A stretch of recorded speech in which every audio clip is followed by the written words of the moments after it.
이 시편 84편은 하나님과 동행하는 이 예배의 삶이 얼마나 소중하고 얼마나 아름다운가. 그리고 이 예배의 삶이 사실은 우리 모두에게 준 건 아니죠.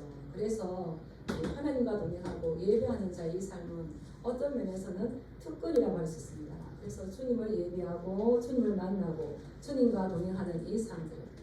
그래서 이 시편 84편은 아마 시편 기자가 예전에 어려움을 만나서 하나님의 성전에 마음껏 올라가지 못했던 그런 형편에 있는 것 같아요. 그런데 어떻습니까? 그런 과거에 머물러 있는 것이 아니라 하나님의 성전을 계속 사모하면서 그 미래지향적으로 하나님을 갈망하고 갈급해하는 이런 시인 것을 우리가 볼 수 있습니다. 이 고라 자손의 시 있는데 우리는 고라를 보면 모세를 반역했잖아요. 참 민수기 16장에 보면 마음 아픈 이들이 있는데 그럼에도 불구하고 그 후손은 이렇게 하나님을 찬양하고 있어요. 그래서 이 고라 자손은 솔로몬 시대에서는 성전에서 예배의 중요한 역할을 했었는데 예배를 인도했었고요. 그다음에 또 이제 찬양대 활동을 했었고요. 또 문지기 역할을 하는 중요한 위치에 있었습니다.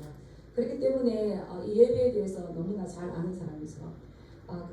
이 고라의 후손 이 시편 기자가 하나님을 어떻게 노래하고 하나님의 성전을 얼마나 사모했는지 이렇게 우리 읽을 때마다 그 한 절 한 절이 우리의 고백이 되어지게 하시고 우리의 심령에 박히게 하시고 우리도 이러한 이 노래를 끊임없이 하나님 앞에 갈 때까지 불렀으면 좋겠습니다.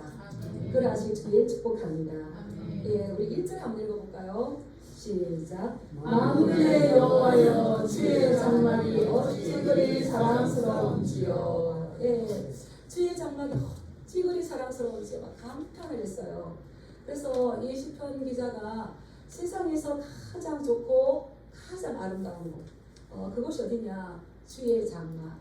그것이 주의 장막, 이제 텐트를 이야기하는 건지 솔로몬 성전을 이야기하는지 뚜렷하게 나와 있지 않아서 알 수가 없지만 하나님이 계시는 그 장막이 너무너무 아름답고 너무너무 사모가 되어지고 너무너무 사랑스럽다는 거예요. 그것이 사랑스럽게 보인다는 것은 내 속에 뭐가 있기 때문일까요? 사랑이 있기 때문이죠. 그게 화려하고 아름다워서가 아니라 그 사랑의 눈으로 보니까 아름다운 거죠. 그런데 주의 장막이라고 했는데 2절에서는 뭐라고 했냐면 여호와의 궁전, 여호와의 궁전이라고 했어요. 그래서 사랑합니다. 어찌 그리 사랑스러운지요. 이 말은 내가 하나님의 성전을 그렇게 사랑합니다. 이 말인데요. 제가 이 말씀을 준비하다 보니까 처음부터 감탄사가 나와서 우리가 예전에 하나님을 사랑했던 그때를 이렇게 돌아보게 됐고요. 그때 감격이 이렇게 올라왔었어요. 그래서 사랑에서 시작해서 사랑으로 끝나는 것이 이시구나 이런 말이 들었거든요. 이 사랑하다 이것은 그 원래 뜻에 가보면 물을 끓이다라는 뜻이 있어요. 아이고 주여 사랑을 차가운 마음을 할 수 있습니까? 계속해서 이렇게 끌어올리는 거죠. 그래서 이 하나님을 열망하고 하나님을 갈망하고 이 하나님에 대한 깊은 사랑의 고백이죠. 하나님을 많이 갈망하시기 바랍니다. 이 한 주간을 내가 하나님 그냥 사랑해요. 하나님 하나님이시고 나는 나잖아요. 이렇게 평행선을 거하는지 내가 하나님 안에 하나님이 내 안에 있어서 보고도 또 보고 싶은 그런 갈망이 있습니다. 이 시대가 영적인 갈급함, 영적인 갈망, 목마른 사슴되는 그 목을 쭉 내밀고 여호와의 장막을 바라보는 우리가 그 마음이 있어서는 안 될 수 있습니다. 이 마음이 그렇기 때문에 하나님에 대한 그 사랑의 마음이 계속 끓는 거예요. 그러니까 그냥 눈에 이 시편 기자는 하나님의 성전에 대해서 꿀이 떨어지는구나. 꿀이. 한 주간 무엇에 대해서 꿀이 떨어졌습니까? 내가 좋아하는 거. 그리고 손주를 보고 꿀이 떨어졌습니까? 내가 뭐 새로 구입한 걸 가지고 꿀이 떨어졌습니까? 요즘 말로 하면 이 시편 기자는 고라의 자손이라고 나오지만 어떤 분은 다윗이다 이렇게도 말하더라고요. 근데 어떻게나 저떻게나 어떻습니까? 하나님의 장막에 대해서 그 텐트가 뭐라고? 이 말씀 준비하면서 제가 청년 때에 지하교회 갔어요. 지하교회. 그런데 그 교회가 그냥 좋은 거예요. 너무 달려가서 주의 장막이 어찌 사랑스러운지요. 이렇게 부르는데 그냥 좋아요. 근데 지하교회인데 뭐가 좋겠습니까? 여름에 가면요 물이 막 나와요. 그래서 제습기를 막 몇 개를 돌렸어요. 그래서 가면 물 버려야 되고 그것을 잘 틀지 않았을 때는 습기가 많이 차요. 또 이제 지하교회이기 때문에 위에서 비가 오면 흘러내려요. 그러면 이제 또 본 사람이 물을 퍼내야 돼요. 누가 시키지 않아도.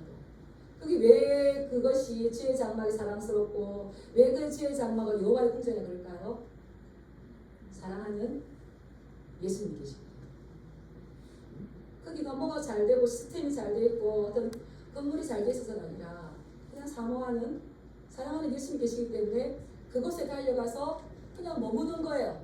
머물고 또 기도도 하고 찬양도 하고 이러면 어린아이가 어머니의 그 향기 어머니 냄새를 이렇게 받았을 때에 훨씬 이렇게 흠양했을 때에 건강하게 살아가는 것처럼 제가 이제 이 과거를 들어보면서 그랬었구나. 그렇게 갈망해서 그래서 뭐 가면은 또 이렇게 저렇게 그래서 여호와의 궁전을 사모하여서 어떻게 됐다고 그랬어요? 쇠약해졌어요. 뭐가 마음뿐만 아니라 육체가 하나님을 사모해가지고 쇠약해졌어요. 쇠약한 건 뭐겠습니까? 병이 난 거예요. 그냥 하나님이 그립고 하나님 보고 싶고 하나님을 많이 그리워하시기 바랍니다. 하필교회 가면 김선자 사모님이 계셔요. 그분이 기도할 때에 지금은 연세가 많으셔서 안 하시겠지만 하나님이 그립습니다. 제가 그때 지금은 그분이 86세이신데 어떻게 저 할머니 입에서 입술에서 하나님이 그립습니다. 이 고상한 이 고백이 나올까? 그러면 그 기도를 들을 때 저도 모르게 마음이 찌익한 눈물이 나셨어요. 하나님을 사모하시기 바랍니다. 그리워하시기 바랍니다. 네. 그 하나님을 사모하고 그 하나님을 그리워하다 보니까 내가 병이 날 정도로 그러는데 내 마음과 내 육체가 살아계신 하나님께 부르신나이다. 이 쇠약해진 거 사랑하였으므로 병이 났습니다. 그게 무슨 병입니까? 상사병. 네. 제가 어떤 청년은 밤늦게 자가지고 아침에 못 일어나요. 여기 없어요. 우리 딸 아니에요. 저기 필리핀에 있는 자매인데 한국 드라마에 빠져가지고 그래서 이제 못 태어나겠네. 몇 부작이야? 12부작 중에 지금 4부를 하고 있대요. 내가 각오를 해야 되겠구나. 아침 일찍 만나는 거 우리가 전화로 만나는데 이걸 각오해야겠구나. 이게 이 뭐 상사병이 나고 그게 빠져버리면 헤어나지 못하는 거잖아요. 근데 감사하게도 이 시편 기자는 누구와의 사랑에 빠졌습니까? 하나님과의 사랑에 빠졌어요. 그렇기 때문에 이 상사병이 있기 때문에 하나님 앞에 부르짖어요. 하나님의 사랑하고 사모하여서 부르짖는데 보고 싶어도 보지 못하니까 이게 안타까워 부르짖는 거. 우리 3절 말씀 한번 읽어보겠습니다. 3절 시작. 나의 왕 나의 하나님 만군의 여호와여 주의 재단에서 참새로 제 지으려고 제비도 새끼를 보금자리를 얻었나이다. 하나님 사랑하기 때문에 한 번만 못 부르죠. 사랑하는 사람에게 어떻습니까? 온갖 미사오를 다 갖다 붙여서 하는데 이 시편 기자로 나의 왕이시여 나의 하나님이시여 만군의 여호와시여. 만군의 여호와 전쟁에 나가시는 분이시죠. 하나님은 전쟁을 굉장히 잘하세요. 전쟁의 그 군사들은 누굴까요? 우리끼리 아니에요. 우박, 황충이 때, 메뚜기 때, 어둠, 별들 다 하나님의 군사로 쓰셔요. 그래서 하나님을 알면요 문제가 풀려요. 따라했습니다. 하나님을 모르면 문제는 보이는데 하나님을 알면 문제는 해결됩니다. 시편 기자 알았어요. 하나님이 나의 여호와, 나의 하나님, 그분은 만군의 여호와신데 그렇게 위대하신 분, 그렇게 모든 전 우주를 하나님께서 임의대로 쓸 수 있는 그분을 계신 그 집을 생각하니까 누구도 부럽습니까? 참새도 부럽고 제비도 부러워요. 나는 지금 멀리 있어서 하나님 집에 올라갈 수가 없는데 그게 주의 제단에 이 재단에 이 재물을 태우기 때문에 참새가 지울 수 없죠. 그럼에도 불구하고 하나님은 참새 한 마리, 제비 새끼 한 마리 가지고 보금자리에 틀 수 있도록 은혜를 베풀어 주는 거예요. 그걸 생각할 때에 하나님의 집과 멀리 떨어져 있는 내 신세를 바라볼 때에 하나님 빨리 내가 언제 어느 때에 나아가서 주의 얼굴을 볼까. 시편 42편의 말씀처럼 하나님이 그리워서 이 부러워지는 거예요. 그 참새와 이 제비는 어떻습니까? 저는 가끔 아침에 이렇게 나가면 막 새들이 짹짹짹짹 이렇게 참새가 노래를 해요. 그리고는 꽃들이 누가 왔다 갔다 할까요? 나비가 왔다 갔다 해요. 그래서 너무 감사해요. 꽃은 있는데 뭐 아무도 없어. 심심할 건데 나비가 왔다 갔다 해요. 그리고는 아침에 들어보셨는지 모르겠지만 참새가 짹짹짹해요. 더 풍성하게 해요. 그래서 이 참새, 제비는 하나님의 성전에서 그 하나님의 그 성전의 공간을 공중을 채우면서 노래하는 성전의 가수다. 누가 이렇게 봅니다.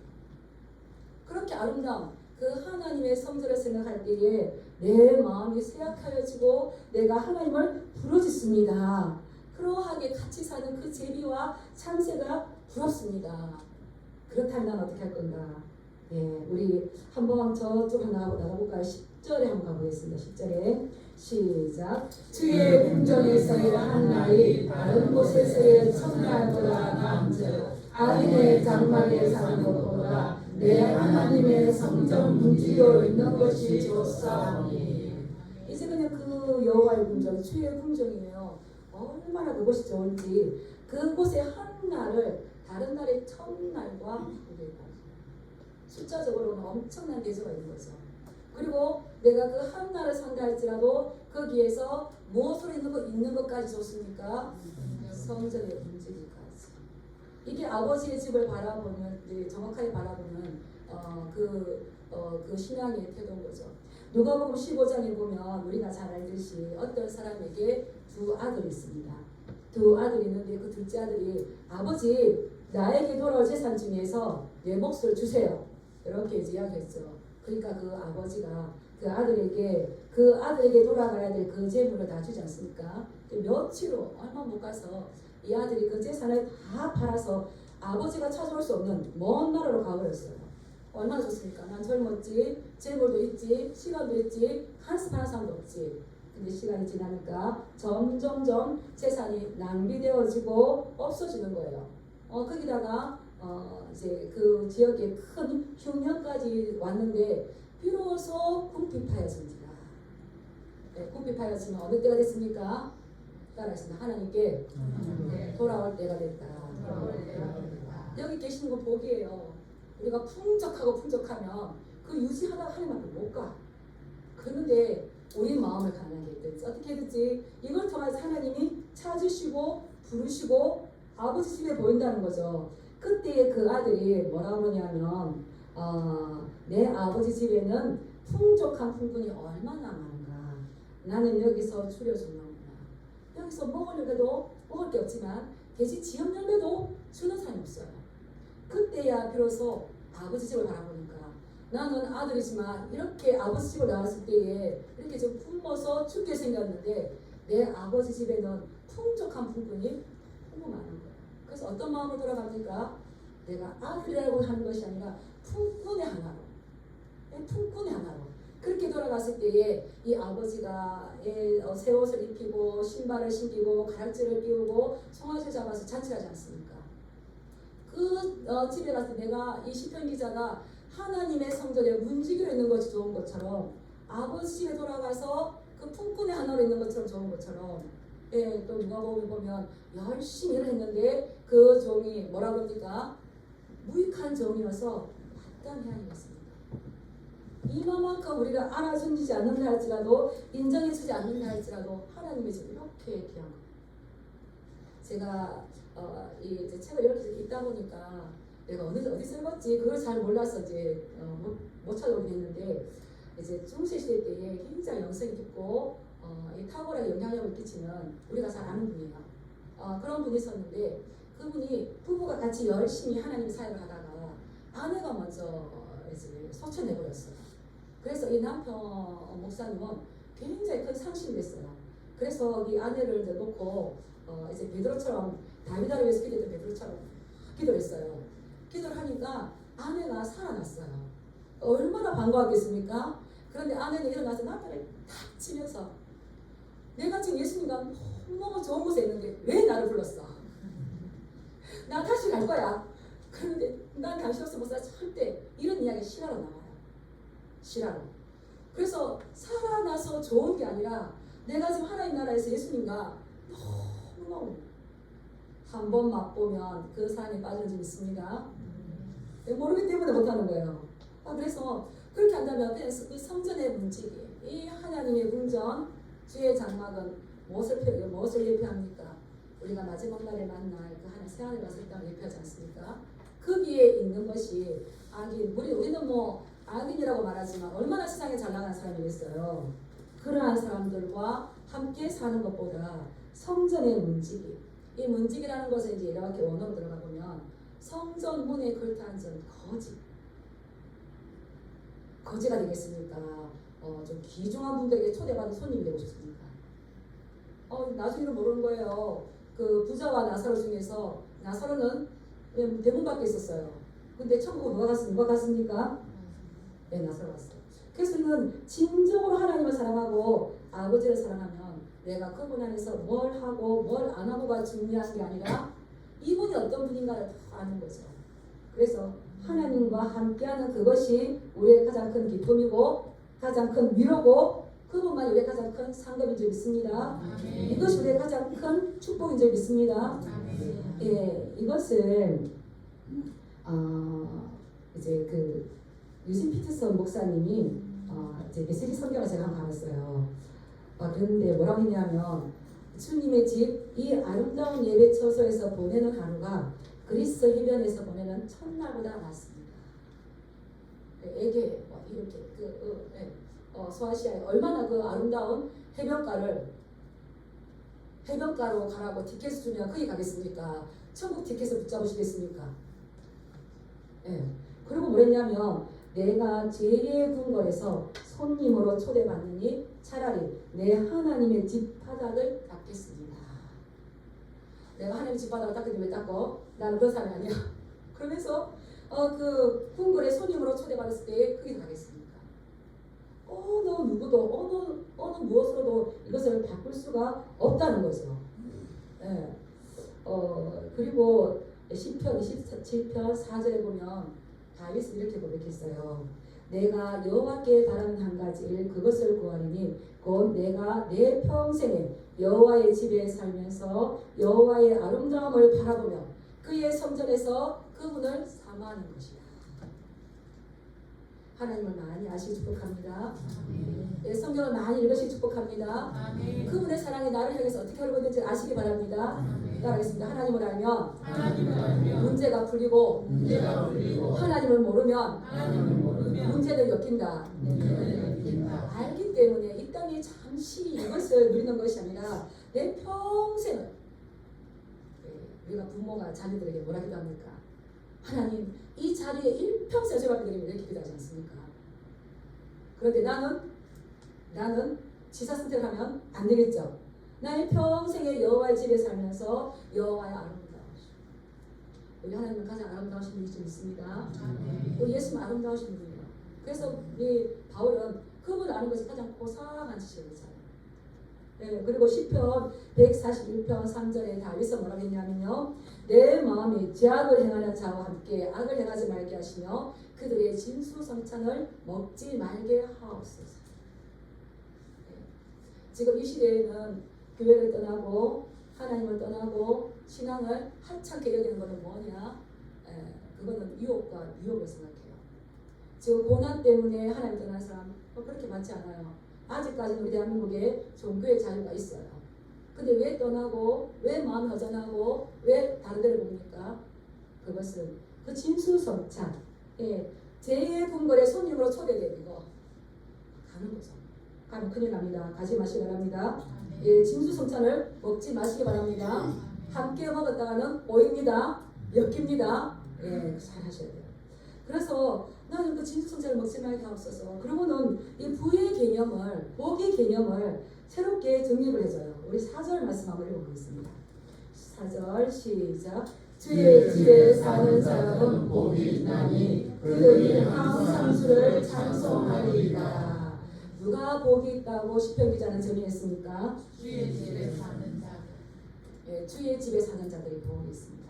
우리 성도님들 같이, 우리 여러분들 같이 이 시간에 아버지 앞에 와서 아버지의 말씀을 들을 때에 믿음이 생기잖아요. 예, 그리고 또 누구를 복되다고 했는지 우리 5절 말씀 한번 읽어보겠습니다. 시작. 주께 힘을 얻고 그 마음에 시온의 대로가 있는 자는 복이 있나이다. 예, 시온의 대로 하나님 앞에 가는 그 길을 예비한 자들 복이 있다는 거예요. 예, 그 뭘요? 부동산 있어야 되고 지방칸 있어야 되고 통장에 산 거 얼마 있어야 되고 이것이 아니라 주의 집에 사는 자들은 복이 있고 하나님 앞에 나아가는 자는 복이 있고 그 다음에 우리 12절 말씀 한번 읽어보겠습니다. 시작. 만군의 여호와여 주께 의지하는 자는 복이 있나이다.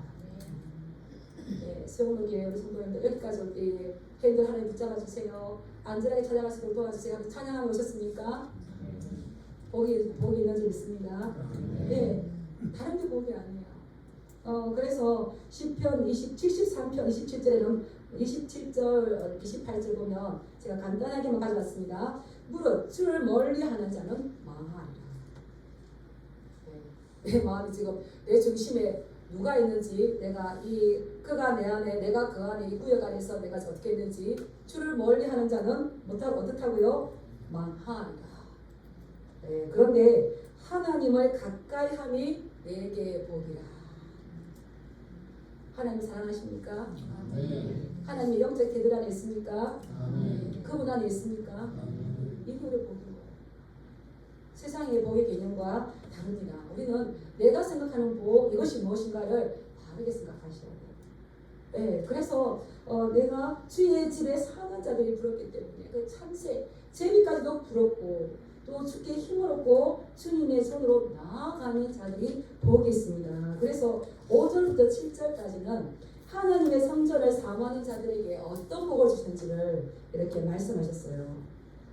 우리가 이 하나님 주께 힘을 얻고 이 시온의 대로 내 마음에 그 여호와의 성전을 향해 가는 길에서 갑니다. 근데 이 시온의 대로 한번 살펴볼게요. 시온의 대로는 어디에 있습니까? 5절 말씀을 보면 내 마음에 시온의 대로가 목사한테 있습니까? 믿음 좋은 권사한테 있습니까? 교회에 있습니까? 따라서 내 마음의 길이다. 네. 이 마음을 잘 하셔야 돼요. 그래서 대로에 큰 길이 있는 거죠. 근데 길은 한두 번 갔다고 만들어질까요? 길은 자꾸 반복해야 돼요. 이 시편 기자는 정말 대단해요. 얼마나 반복하고 그 삶을 쓰면 시온의 대로. 네.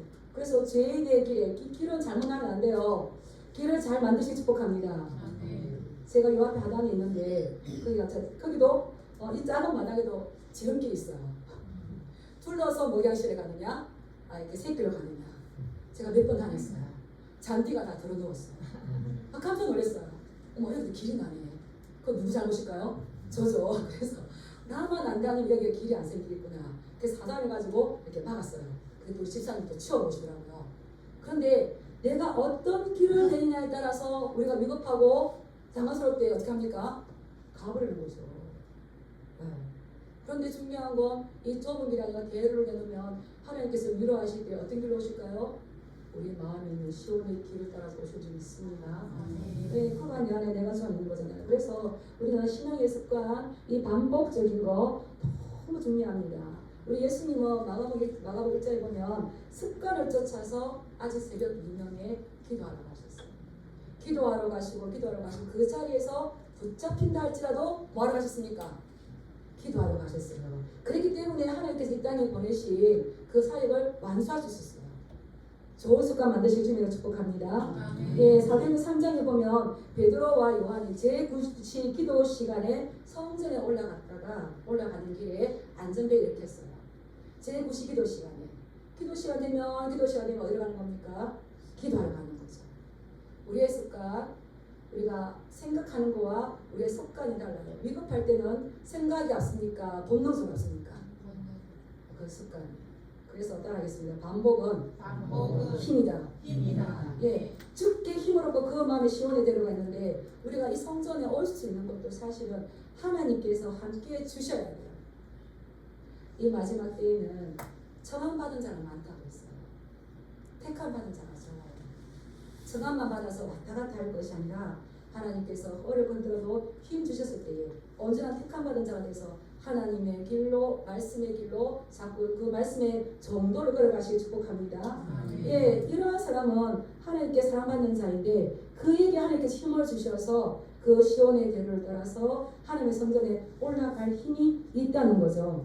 그래서 올라가는데 이제 큰일이 생겼습니다. 우리 6절 말씀 한번 읽어볼까요? 시작. 그들이 눈물 골짜기로 지나갈 때에 그곳에 많은 샘이 있을 것이며 이른 비가 복을 채워주나이다. 기쁨으로 여호와의 성전에 올라가자 할 때 사람들이 여호와의 성전에 올라가자 할 때에 내가 기뻐하였다.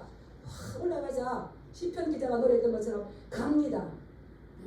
가는데 이 이스라엘 땅, 팔레스타인 땅은 가파르기도 하고 맹하기도 하고 건조한 땅이잖아요. 쉽지 않은 겁니다. 당장 뭐가 나옵니까? 메마른 골짜기가 나와요. 그래서 눈물의 골짜기라고 했는데 그 원어에는 박하에 통곡하다, 울다, 박하, 통곡하여서 눈물 흘릴 수밖에 없는 그런 장소가 나오죠.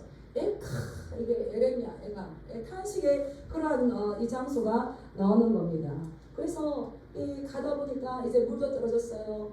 너무 힘들어요. 이스라엘 광야 생활을 갔던 그 이스라엘 사람들처럼 불평이 나오는 거죠. 그래도 멈추지 않고 눈물의 골짜기를 지나갑니다. 포기하고 낙심하고 돌아오지 않고 그래도 이 눈물의 골짜기를 통과하기 위해서 갑니다.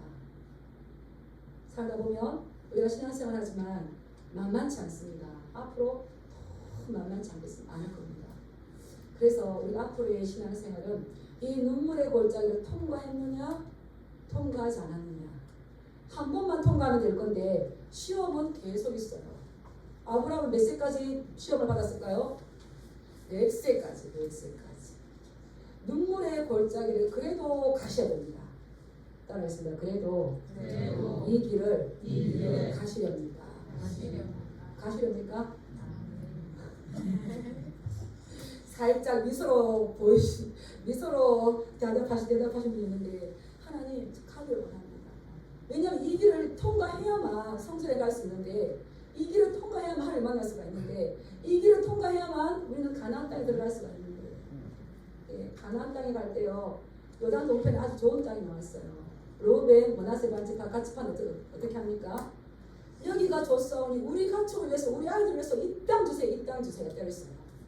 근데 하나님께서 그들을 출애굽시킬 때 어디가 목표입니까? 가나안이 목표예요.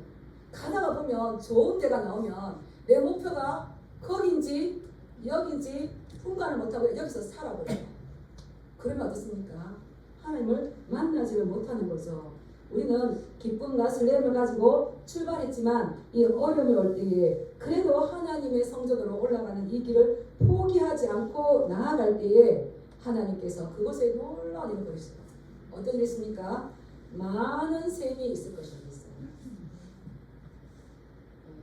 우리가 경험해보면 어려운 일들이 있고 고난이 있고 우리가 감당치 못할 일들이 있을 때에 정말 눈물의 골짜기에 들어갔죠. 그랬을 때에 말짱한 눈으로 지나면은 그냥 그 시간만 지나갑니다. 그때 눈물 뿌려서 기도하고 눈물 뿌려서 기도할 때에 어떤 일이 일어납니까? 상상하지 못할 일입니다. 여기 6절 말씀. 예, 지나갈 때에 그곳에 많은 샘을 하나님께서 터지게 만드신다. 믿으십니까? 우리 하나님은요 반석에서도 물이 나게 하십니다. 자꾸 하나님이 되시면 안 돼요. 많은 샘이 있을 것이고요. 어떤 비로 채워주십니까? 이런 비로 채워주시는 거예요. 이런 비는 우리는 말하면 가을에 오는 거예요. 그래서 나도 그 비에 내가 필요한 것들 채우지만 풍성한 곡식 가지고 땅의 모든 필요를 채워주는 거예요. 그래서 나 혼자만 좋게 하는 것이 아니라 풍성한 수확을 얻을 수 있도록 불을 채워주는 거죠. 눈물의 골짜기 지날 때에 우리가 상상하지 못한 은혜를 주시는 줄 믿습니다. 예, 그래서 이 눈물의 골짜기 지날 때에 주께서 이런 비로 은택을 채워주시나이다. 예전에 개역 성경에 이렇게 나왔어요. 은택을 했어요. 이 말이 저는 더 좋은 것 같아요. 은택, 바라크가 변이된 거거든요. 복을 채워주나이다. 그래서 내가 사망 연침한 골짜기로 가는 것 같지만 눈물의 골짜기로 가는 것 같지만 거기서 돌아선 자는 그 다음에 예비한 얼마나 풍성한 것이 있는지를 몰라요. 그런데 한 걸음 진전하고 한 걸음 진당할 때에 하나님께서 살아계심을 보이시고요. 반드시 그 길에서 그의 모든 고통을, 그의 모든 근심을 풍성한 은혜로 채워주시고 채워주실 뿐만 아니라 흔들어서 꽉꽉 눌러 채워주신 줄 믿습니다. 네. 그래서 하나님을 찾으셔야 돼요. 하나님을 의지하는 자는 복이 있나이다. 네, 시편 56편에 보면 나의 눈물을 주의 병에 담으소서. 우리가 하나님 앞에 눈물 흘리는 거 부끄러워서는 안 돼요. 참 그렇구나. 우리가 하나님 앞에 서리는 눈물은 정말 진주구나. 하나님 앞에 서리는 눈물은 정말 이게 보배구나. 그래서 나의 눈물을 주의 병에 담으소서. 그리고 하나님께서 그 은혜를 주실 건데 지난 한 주간 동안 하나님의 은혜든지 우리가 어떤 기도 제목을 가지고 눈물 흘려서 본 적 있으십니까? 네, 말도. 예, 그 눈물을 채우고 눈물의 잔이 채워지고 그래야 이 잔이 채워져야 복이 오죠. 물론 하나님께 우리에게 주시지만 내가 더 채웠을 때 더 확신하는 것 같아요. 그래서 이 눈물을 했을 때 그곳에 샘이 터졌나요. 그래서 찬양이 생각났어요. 이곳에 생명샘 솟아나 눈물 골짝 지나갈 때에 어떻습니까? 이 꽃들이 피어나 워자나 열매 맺히고 웃음꽃이 피어난 것이에요. 우리의 모든 소망은 주께 이루어져 있습니다. 낙심하거나 포기하지 마시고 더 하나님 앞에 진전하시길 축복합니다. 우리 7절 말씀 한번 읽어보겠습니다. 시작. 그들은 힘으로 더 얻어 나아가 시온에서 하나님 앞에 각기 나타나리이다. 예, 그 하나님을 만났을 때에 너무 기분 좋은 거예요. 너무 마음이 그렇지. 나의 하나님이 내가 눈물의 골짜기를 지나갈 때 나 혼자 버려두지 않았어. 내가 사망의 음침한 골짜기를 지나갈 때에 나를 버려두지 아니하고 나의 앞에서 목자 되신 예수님께서 먼저 가셨어. 그래서 힘을 더하여서 얻어서 어디로 갑니까? 다시 목적했던 목표를 향해서 시온의 성전에 계신 하나님을 만나러 올라가는 겁니다. 우리 어떤 상황 가운데서도 우리의 영적인 목표를 흐트러지게 하는 것, 흐려지게 하는 것 정말 막아내시길 축복합니다. 예수님은 33년 동안 사시면서 골고다 언덕에 그 십자가였어요. 그게 바울은 뭐였습니까? 나를 위해 십자가 지신 그 예수 그리스도가 그의 표대였어요. 오늘날 우리의 표대는 뭡니까? 그래서 힘을 얻은 자에게 힘을 더 주세요. 은혜 위에 은혜를 줘요. 야고보서에 보면 더 큰 은혜를 주시는 그냥 살게 하는 그 은혜도 좋지만 더 큰 은혜를 사모하시 축복합니다. 예, 믿음에 믿음을 주시는 거예요. 복에 복을 주는 거예요. 이걸 얻었을 때에 어머 나 이만큼만 했는데 이게 아니라 더 나아가서 시온의 하나님 앞에 각기 나타납니다. 왜 그렇습니까? 그 성전에 가서 기도하여서 하나님을 만나고 싶어서 가서 뭐 하는 거예요? 내 기도를 들으소서. 야곱의 하나님이여 내 기도를 들으소서. 그래서 이 시편 기자는 하나님의 성전을 너무 사모하며 그 하나님을 아니까 복의 개념이 달라져서 우리가 생각하는 하나님 믿었으니까 이런 대가를 주시겠지 이게 아니라 하나님의 집에 사는 자들은 복이 있습니다. 하나님의 집을 향하여서 나아가는 자는 이미 복받은 자입니다. 나갈 때 어려움이 있고 눈물의 골짜기가 있다 할지라도 이것을 포기하지 아니하고 끝까지 목표지를 향하여서 나아가는 그자 그러한 하나님을 의지하는 자는 복이 있습니다. 그렇습니다. 우리 모두가 이 땅에 이제 마지막과 같은 이때를 살 건데 참된 복이 무엇인지 복의 개념을 말씀 가운데서 올바르게 정립하셔서 신약시대에 이 피로 값져오신 하나님의 교회 이 성전을 사랑하시고 그리고 어떤 상황 가운데서도 예배자를 찾으시는 그 주님 앞에 올바른 믿음의 표대를 가지고 나가셔서 승리하시길 주님의 이름으로 축복합니다. 아멘. 기도하시겠습니다.